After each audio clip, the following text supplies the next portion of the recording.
Assalamualaikum warahmatullahi wabarakatuh. Perkenalkan, nama saya Wahyuni Pristiawati, NIM 23681076, kelas ES 5C.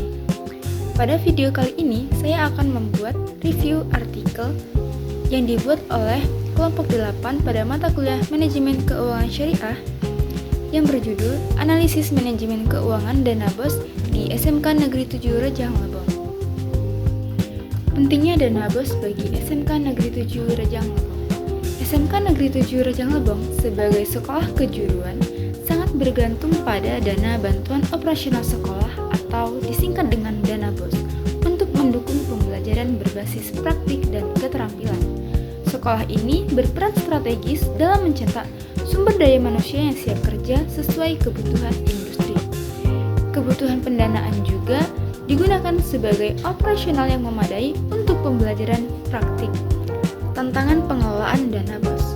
Meskipun menerima dana BOS secara rutin, SMK Negeri 7 Rejang Lebong menghadapi kendala seperti ketidakpastian alokasi, keterbatasan sumber daya manusia keuangan, dan hambatan pelaporan. Ini menuntut evaluasi menyeluruh tentang manajemen keuangan sekolah. Prinsip transparansi dan akuntabilitas. Pengelolaan dana BOS yang baik harus transparan dan akuntabel kepada pemangku kepentingan seperti guru, komite, dan masyarakat. Ini penting untuk membangun kepercayaan dan memastikan dana tepat sasaran. Maksud dari transparansi yaitu pengelolaan dana secara terbuka kepada semua pihak. Yang kedua ada tepat sasaran, yaitu memastikan dana yang digunakan sesuai tujuan pendidikan. Yang ketiga ada akuntabilitas, yaitu memastikan penggunaan dana dapat dipertanggungjawabkan. Dan yang terakhir adalah kepercayaan, membangun keyakinan pemangku kepentingan. Kajian literatur teori anggaran. Teori anggaran menjelaskan bagaimana organisasi merencanakan, mengalokasikan, menggunakan, dan mengevaluasi sumber daya keuangan. Anggaran berfungsi sebagai instrumen perencanaan, koordinasi, pengendalian, dan evaluasi kinerja sekolah. Teori yang pertama yaitu line item budgeting, yaitu pendekatan tradisional yang fokus pada rincian pos belanja, mudah diaudit namun kurang menekankan hasil, cocok untuk kepatuhan administratif. Teori yang kedua yaitu performance based budgeting, yaitu berorientasi pada kinerja dan hasil, menghubungkan anggaran dengan tujuan dan indikator keberhasilan, membutuhkan data valid dan indikator terukur.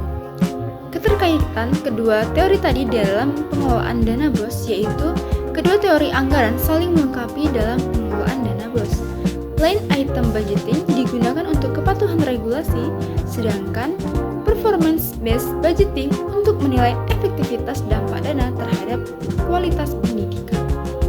Penelitian ini menggunakan pendekatan kualitatif deskriptif untuk menggambarkan fenomena pengelolaan dana BOS di SMK Negeri 7 Rejang Lebong secara mendalam. Data dikumpulkan melalui observasi dan wawancara mendalam dengan informan kunci.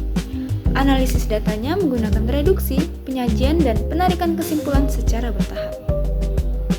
Hasil dari penelitian ini yaitu dana BOS di SMK Negeri 7 Rejang Lebong dialokasikan untuk kegiatan-kegiatan yang ada di sekolah seperti kegiatan keagamaan, lomba seperti lomba drum band, dan menggaji guru honor yang belum mendapatkan NUPTK. Dana tidak digunakan untuk pembangunan fisik seperti infrastruktur sekolah. Sumber dana utama yang ada di SMK Negeri 7 Rejang Lebong yaitu dari dana BOS tersebut, karena sejak setahun yang lalu SPP telah ditiadakan. Pembahasan terkait transparansi dan efektivitas.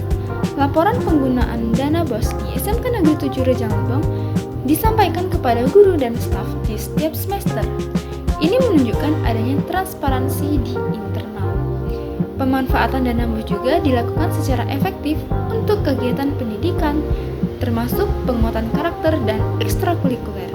Jadi kesimpulannya adalah pengelolaan dana BOS di SMK Negeri 7 Rejang Lebong telah mengikuti pedoman dan prinsip transparansi dan akuntabilitas. Namun, ketergantungan pada dana BOS dan tantangan pelaporan perlu diperhatikan lagi. Sekian video dari saya, terima kasih. Wassalamualaikum warahmatullahi wabarakatuh.